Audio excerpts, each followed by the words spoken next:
শিখেছি, একটু খেয়াল করে পড়লে এটা হতো না। আল্লাহ বলেন আমি নিজে আমার ডান হাত দিয়ে ধরতাম। কেন? আল্লাহর বাম হাতেও শক্তি আছে, ডান হাতের নাম দিলেন।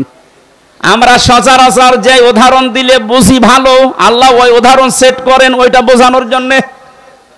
এই যে আমাদের জীবনের সম্পর্ক যেহেতু সময়ের সাথে, এই জন্য জীবন সম্পর্কে কোনো তথ্য দেওয়ার জন্য আল্লাহ কিন্তু দিয়েছেন সময়ের কসম।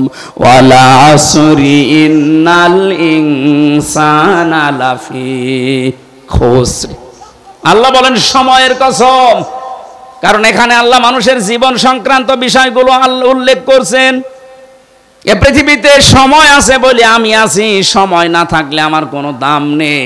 হামজাকে কেউ হামজাও বলবে না, বলবে লাশ। তাহলে আমার আসল পুঁজি কি? সময়। বলেন বলেন, আমার আসল পুঁজি কি? এই জিনিসের কসম দিয়েছেন আল্লাহ, ওয়ালা আসরি, সময়ের কসম। আমরা যেহেতু বুঝি যে কোনো জিনিস ধরতে হলে বাম হাতের চাইতে ডান হাত দিয়ে ধরলে শক্তভাবে ধরা যায়, মজবুত ভাবে ধরা যায়, এই জন্য আল্লাহ বাম হাতের নামটা দেয়নি, দিয়েছে ডান হাতের নাম। যদিও আল্লাহর দুই হাতেই শক্তি। দুই হাতে শক্তি নেই? আমরা বুঝি যেটা ওইটা আল্লাহ ব্যবহার করলেন, যে আমি আমার ডান হাত দিয়ে নবীজিকে চেপে ধরতাম। আমার ডান হাত দিয়ে ধরলে নরমালে মানুষ ধরে না, ঢিলা ঢালা ধরে না, শক্ত করে মজবুত ভাবে ধরতাম। লাখাজনা মিনহু বিলিয়ামিন সুম্মা লাকাতানা মিনহুল ওয়াতিন। শুধু ধরতাম না, যেটা দিয়ে কথা বলে নবীজি তার এই কণ্ঠনালী আমি কেটে ফেলে দিতাম। ফামা মিনকুম মিন আহাদিন আনহু হাজিজিন। আরে ব্যাপারে তাকে বাঁচাতে আমাকে কেউ রুখতে পারতো না। কত বড় কঠিন ভয়ঙ্কর তথ্য আল্লাহ দিলেন, যে আমার কোরআনে এমন কোন কথা নবী পর্যন্ত বলে ছাড় পেত না। সেখানে অনেক মানুষ আল্লাহর কোরআনের কথা বুখারী শরীফ বলে চালিয়ে দেয়, তার কিছু হয় না। কথা বলেন না কেন? এই জন্য যারা কোরআন বাদ দিয়ে কথা বলবে, কোরআনে কারিমের তথ্য বাদ দিয়ে যারা এই কথা বলবে, ওদের কথার ভেতরে ভেজাল থাকার সম্ভাবনা নেই। আরো জোরে বলেন, মান ক্বালা বিহি সাদাকা। যারা কোরআন দিয়ে কথা বলে এরা সত্য কথা বলে, কারণ এই কথায় বিশ্বাস করা যায়।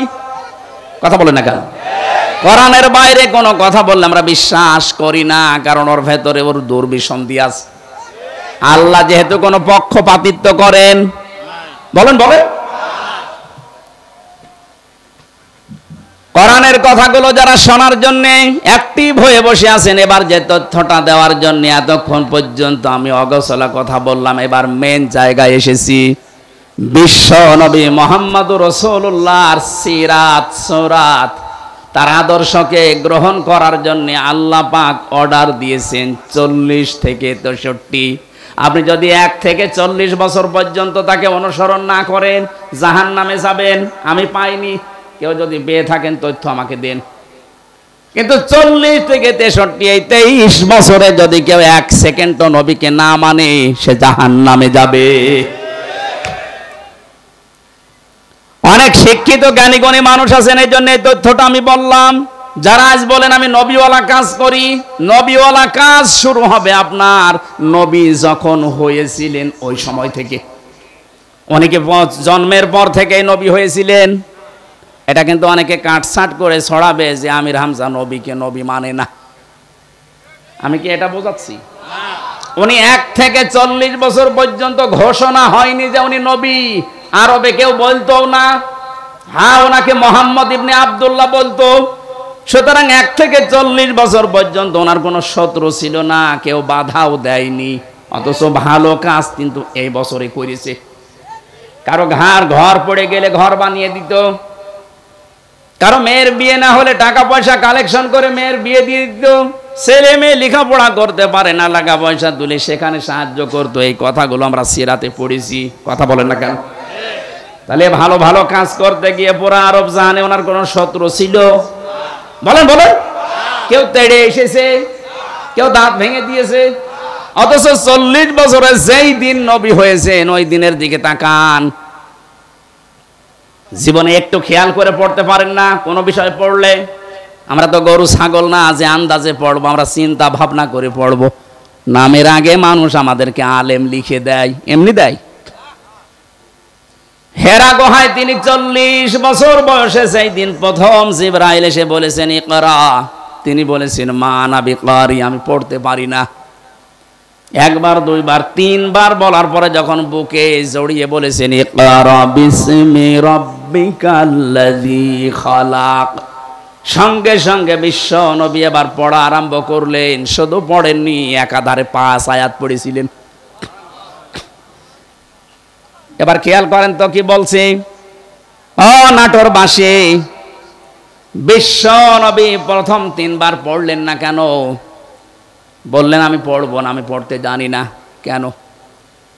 চতুর্থবার যখন তিনি পড়া আরম্ভ করলেন, জিবরাইল কিন্তু প্রশ্ন করেছিলেন যে বারবার আপনাকে বললাম, আপনি পড়লেন না, এখন হঠাৎ করে 5টা আয়াত একবারে পড়লেন, কারণ কি?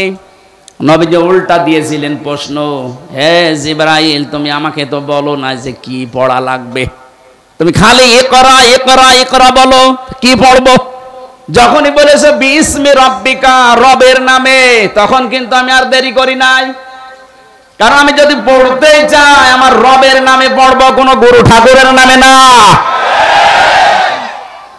এতক্ষণ পর্যন্ত যদি বলতে বিসমি রাব্বিকা, রবের নামে পড়েন, আমি তো আরম্ভ করে দিতাম।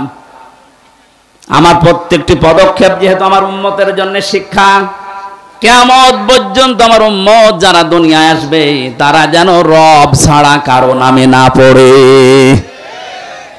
নবীর উম্মতেরা 96% মুসলমান এই দেশে আমরা নবীর উম্মত বলে দাবি করছি, অথচ 16 বছরের শিক্ষা ব্যবস্থা কোথায় নামিয়েছে? রবের নামে যে পড়াশোনাগুলো ছিল সেগুলো তুলে দিয়েছে। আরো চেষ্টা চালাচ্ছিল। আল্লাহ দয়া করে যদি আমাদেরকে স্বাধীনতা না দিত, আমার মনে হয় যা অবস্থা শুরু হয়েছিল। কয়েকদিন আগে দেখলাম সুনামগঞ্জে ইসলাম শিক্ষা পড়াচ্ছে একটা হিন্দু স্যার। আপনি চিন্তা করতে পারেন কোথায় শিক্ষা নেমেছে। মুসলমানদের 96% এই দেশে বসবাস, মুসলমানদের ছেলে মেয়েরা সব সামনে, আর ইসলাম শিক্ষা পড়াচ্ছে একটা হিন্দু টিচার। মুসলমান পাচ্ছেন না আপনি? সে আমাদের ধর্ম সম্পর্কে কি জানবে বলেন? আমার আল্লাহরে বিশ্বাস করে না সে, আমার রাসূলকে সে মানে না, সে কি পড়াবে? কোথায় নেমেছিল? আমি আর নিচে নামলাম না, কারণ আপনার নিচের খবর সব আপনারা জানেন। বাস্তবে এটা এখন থেকে আজকে সিদ্ধান্ত পাল্টিয়ে যান। ধর্ম উপদেষ্টা ডক্টর আফামা খালিদ সাহেব দায়িত্ব নেওয়ার পর থেকেই বারবার বলছে, আমরা শিক্ষা ব্যবস্থায় আগে নবীর ওই জীবনী, সাহাবীদের, আবু বকরের জীবনী আবার নিয়ে আসতে চাই। কারণ এগুলোর ভেতরে যে শিক্ষা আছে, মানুষের ভেতরে এগুলো থাকলে মানুষ মানুষ হবে। বলুন। আর বাবার জীবনী পড়ে আমি করব কি? কারণ বাবার জীবনী আমার কাছে পরিষ্কার না। সে ছোটবেলায় কি করেছিল আমি জানি না। কথা বলেন না কেন? এমনকি তার মা বাবার ঠিক আছে কিনা তাও আমরা জানি না। এটা মনে হয় বেশি বলে ফেললাম। না না, বেশি বলিনি। আমি কিছুক্ষণ আগে পড়ে আসলাম, আমার ফাঁসি চাই, বীর মুক্তিযোদ্ধা মতিয়ার রহমান রিন্টুর লেখা। আপনি পড়ে দেখেন, ও লোকটা নিজে নিজের ফাঁসি চাচ্ছে এমনি।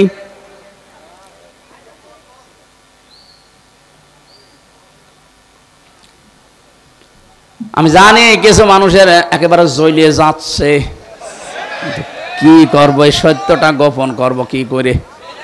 একটা মানুষ কি করে বলতে পারে যে আমার ফাঁসি চাই? কি দেখিয়েছে তাহলে বলেন?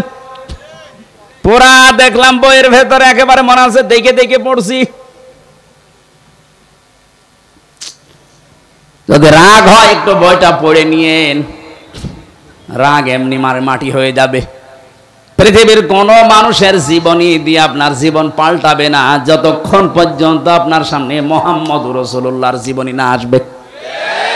কারণ এটা মহত্তম আদর্শ। হ্যাঁ, কাদের জন্য এটা? সবার জন্য না। এবার আসেন তো, নাটোরে এই প্রকার মানুষ আছে কিনা? এই আমি বলবো তো আগে। আয়াতের পরবর্তীতে আল্লাহ 3টা কথা লাগিয়েছেন, যাদের ভেতরে এই 3টা গুণ পাওয়া যাবে তাদের জন্যই বিশ্ব নবী হবেন আদর্শ। এক নম্বরে লিমান কানা ইয়ারজুল্লাহ, দুনিয়ায় যে কোনো কাজ করতে গিয়ে যারা আল্লাহর সন্তুষ্টির দিকে খেয়াল করে যে এ কাজে আমার আল্লাহ রাজি আছে তো, এ কাজে আবার আল্লাহ নারাজ হয়ে যাবে না তো, এইটা খেয়াল করে যারা দুনিয়ার জীবন চালাবে, এই মানুষগুলোর জন্য মুহাম্মদুর রাসূলুল্লাহ হবেন আদর্শ। আপনি এদেশে এবার আপনার নিজের দিকে তাকান, আপনার সব কাজ আল্লাহর খুশির জন্য হচ্ছে তো না।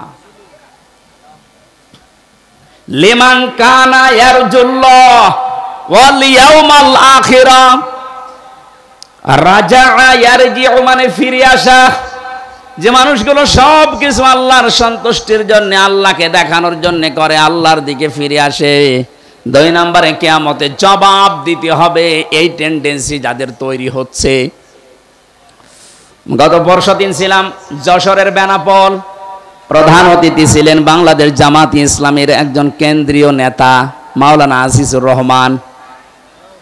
এলাকার মানুষকে আমি গোপনে গোপনে যতগুলো মানুষ ধরেছিলাম, লোকজন প্রত্যেক কি ওখানে সমস্যা কি,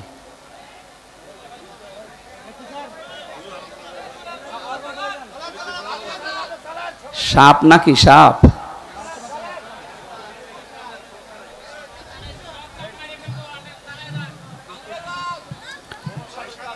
সুবহানাল্লাহ আলহামদুলিল্লাহ লা ইলাহা ইল্লাল্লাহ, সুবহানাল্লাহ আলহামদুলিল্লাহ লা ইলাহা ইল্লাল্লাহ, লা ইলাহা ইল্লাল্লাহ।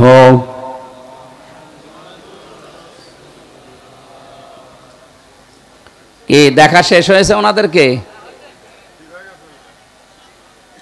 ওদের ওই কথা কাটাকাটি চলছে, ওইটা যদি দেখতে ভালো লাগে, মনে চায় যে মাহফিলের পরে 10 মিনিট সময় দেব, দেখে বাড়ি যাবেন। কি বলবো বলে, 2 জন দৌড়াচ্ছে আর ওখানে তাকিয়ে আছে আমারে বাদ দিয়ে। আমার মনে হয় এখন যদি পরিমণি যাইতো, ও কাঁচা বেঁধে দৌড় দিত। কিসের হুজুর আমি রামদা, পরে দেখবো, আগে কাজ করি না। ওই যারা কথা কাটাকাটি করছে ওদেরকে একটু থামান ভাই, আমরা আলোচনাটা শেষ করে দেখেন, খুব গুরুত্বপূর্ণ কিছু তথ্য আছে সামনে ইনশাল্লাহ। মেয়েরা এসেছে?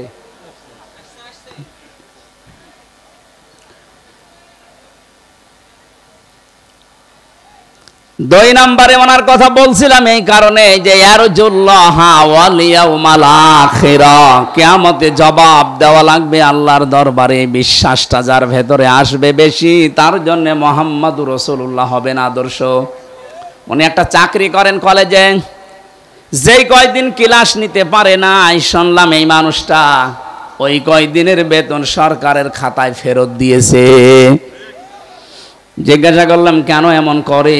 ওনার ভেতরে এই ভয়, না জানি ওই টাকা যদি নিয়ে আমি খাবার খাই, দুনিয়ায় আমার রক্ত গোশত যেটা চর্বি হবে, ওটা কিয়ামতে আল্লাহ জাহান্নামে জ্বালাবে। কিয়ামতের এই বিশ্বাস যদি মানুষের ভেতরে তৈরি হয়, সে কোটি কোটি টাকা আত্মসাৎ করতে পারবে? বলেন। এ দরবেশ বাবার ভেতরে এই বিশ্বাসটা ছিল না, এজন্য এত বড় দাড়ি নিয়েও এত টাকা আত্মসাৎ করিস। যাদের ভেতরে এটা তৈরি হবে তাদের জন্য নবী আদর্শ।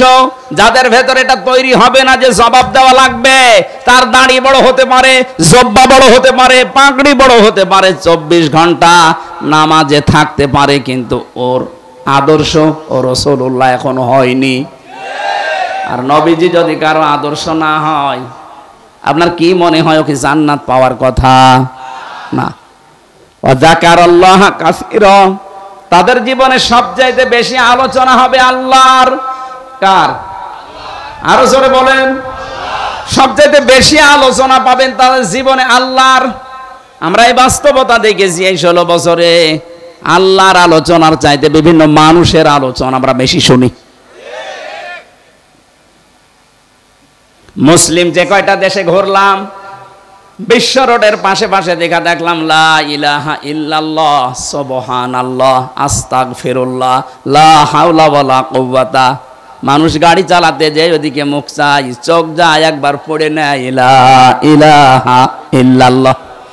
আর আমাদেরও থাকে এমন বাবার ছবি টাঙিয়ে রেখেছে, দেখলেই মনে হয় আল্লাহর ওলি। আল্লাহর কথা মনে পড়ে, বলেন এগুলো ঠিক হয়নি। যাদের জীবনে আল্লাহর আলোচনা বেশি স্থান পায় না, এই যে কাশি র দিয়েছেন আল্লাহ, এই মানুষগুলোর জন্য বিশ্বনবী আদর্শ হবেন না। যাদের জীবনে সবচেয়ে বেশি বেশি আল্লাহর কথা স্মরণ হয়, আল্লাহর জিকির হয়, আল্লাহর আলোচনা বেশি হয়, এদের জন্যই বিশ্বনবী হবেন দুনিয়ায় আদর্শ। নবীজি ওখান থেকে ফিরে আসলেন, খাদিজাকে ডাক দিয়ে বললেন জাম্মিলুনি জাম্মিলুনি ইয়া খাদিজা, ও খাদিজা আমাকে ঢেকে দাও, আমি ভয় পেয়েছি। হে পৃথিবীর মানুষ, এবার খেয়াল করেন, ওই সময় হযরতে খাদিজাতুল কুবরার 15 বছর সংসার হয়ে গেছে।